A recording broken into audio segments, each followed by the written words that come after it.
like to thank the organizers for having us back for a second year in Budapest.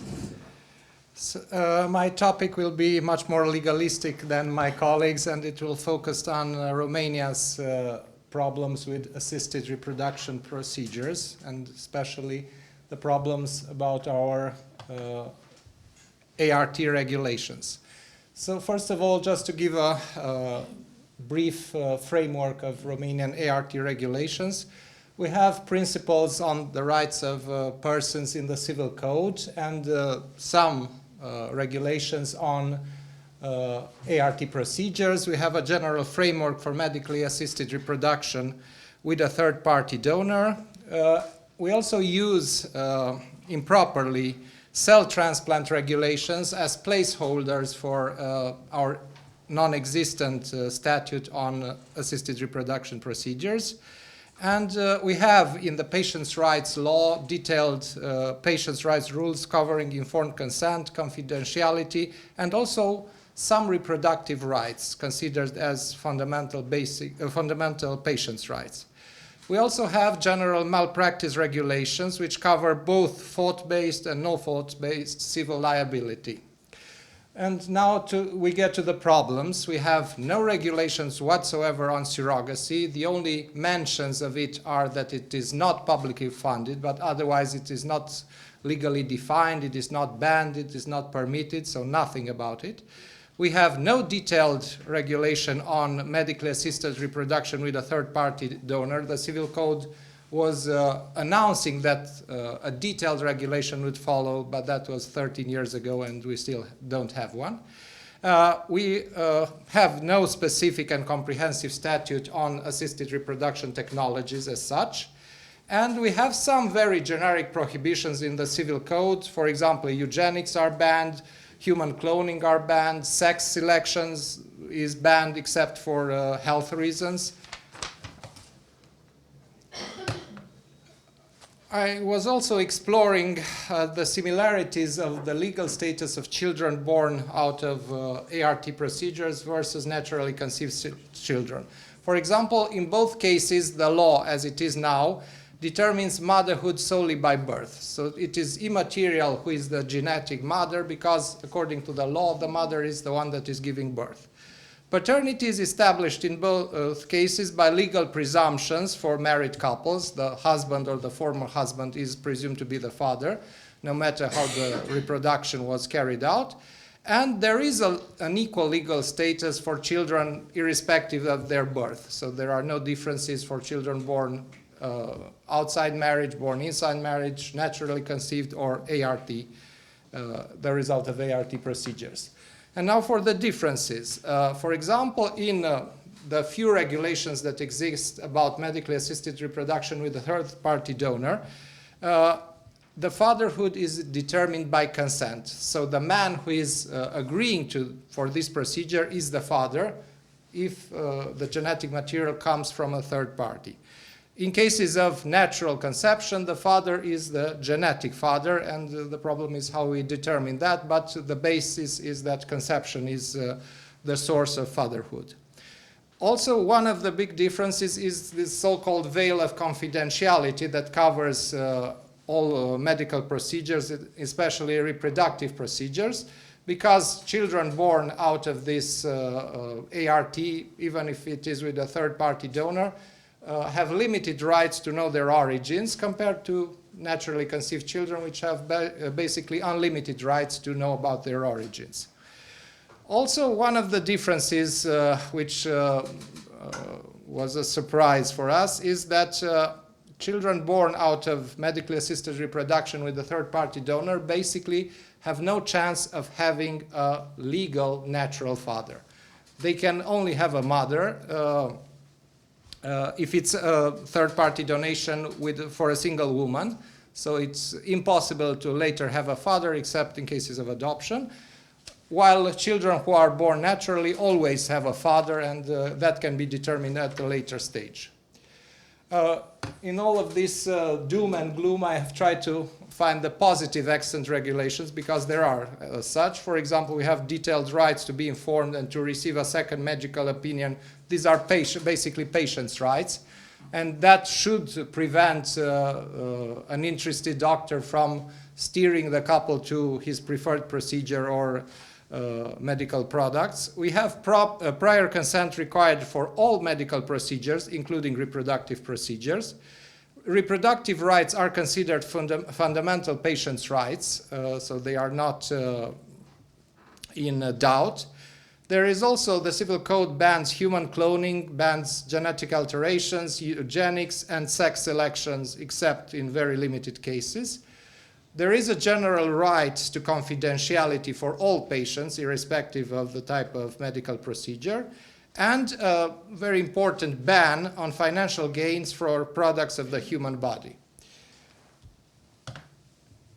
The challenges for children born out of ART procedures. First of all, they have to know that they are born out of ART, but there is no law that requires their parents to inform them about that. They might not even know that they are the products of ART.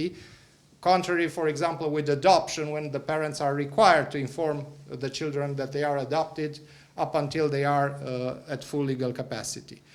Another challenge is piercing the veil of confidentiality, because if you don't know you are the product of ART, you don't ask questions about it.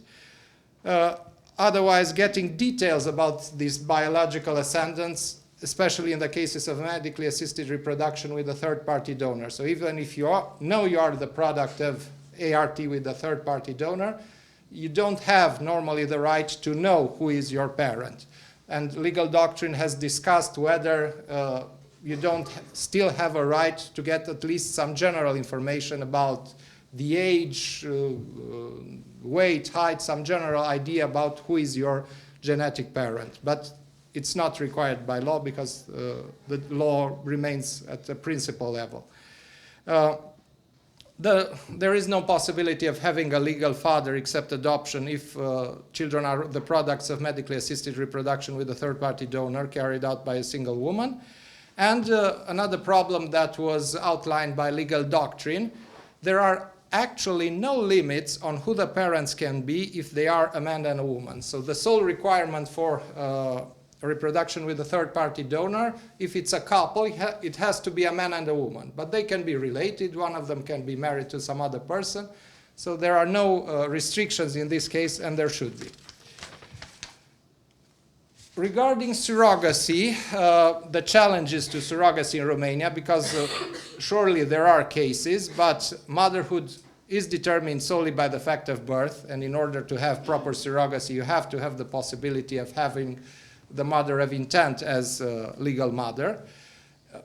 The surrogacy agreements are practically unenforceable in Romanian law because they would be considered contrary to public order. There is legal impossibility of transferring parental rights to a chosen person outside the case of simplified adoptions. That is the only way where you can transfer parental rights to the spouse of one of the biological parents. That is the only loophole. Maternal filiation in our law can be challenged if the registered mother has not given birth to the child, even if the child is treated as her own. So this is a provision, and quite an old provision, that that allows for motherhood to be challenged if the woman has not given birth to the child.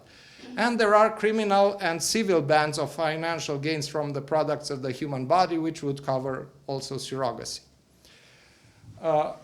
We have given a brief outline of 3 failed projects to regulate medically assisted reproduction. There was a 2009 project which reserved medically assisted reproduction for married couples or consensual partners who could prove at least a 2-year cohabitation, which is, in my opinion, quite a natural demand. Allowed artificial insemination, in vitro fertilization, embryo transfer, endogenous fertilization and reproduction with a third-party donor.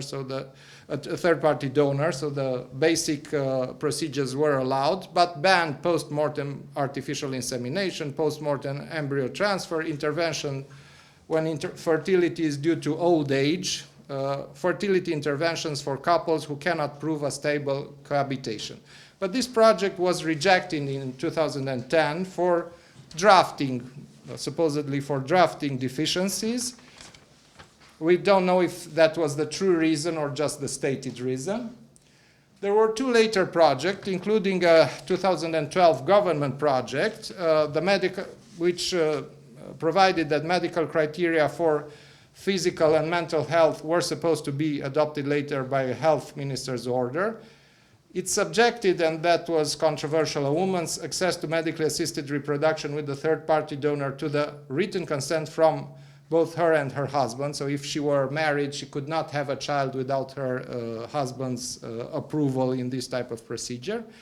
But this project was rejected in 2016 as being too vague, confusing, and not really offering practical solutions to a delicate and important societal issue. And the last project that we are aware of, the 2013 project, allowed reproductive techniques, artificial insemination, IVF, embryo transfer, banned simultaneous transfer of embryos from different donors and using reproductive material from donors closely related to the beneficiary, which was, in my opinion, quite a good provision. It instituted an age restriction for oocyte harvesting between 18 and 45 years, which is medically sound probably. And embryo transfer and artificial insemination were allowed only for women between 18 and 50 years of age. And a 10-year limit for embryos and gametes storage. So this was in the law, the limit for storage, but it was rejected in 2022.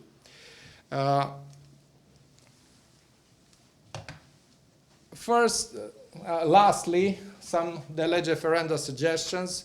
Of course, we need a general status for all types of ART because they have to be defined. They have to detail what is a medically assisted reproduction with a third-party donor. We might possibly allow gestational altruistic surrogacy in well-defined cases. There were a few publicized cases, for example, the sister of the mother of intent that carried her pregnancy, and they had real difficulties in registering the child for the mother of intent. So they should be allowed, but only if it's altruistic surrogacy. We should explicitly ban paid surrogacy because it's human trafficking, no more, no less. Define which couples can require assisted reproduction technology besides married couples. So for married couples, it's quite clear, but for otherwise, what is a couple? Because we don't have other statutes, don't have civil partnership, and we don't even require for them to be in consensual partnership for the law as it is. And better define civil liability for ART situations. We have laws on medical liability, but it is only the general liability for any medical procedures without regard for the specificities of ART. And also, we should define the patient's rights over unused embryos. As Professor Kralic said before me, there are problems in cases of divorce or any type of disagreements between parents what to do with unused embryos, because these are joint biological products. They don't belong only to one of them. Thank you for your attention. Hope I was brief enough.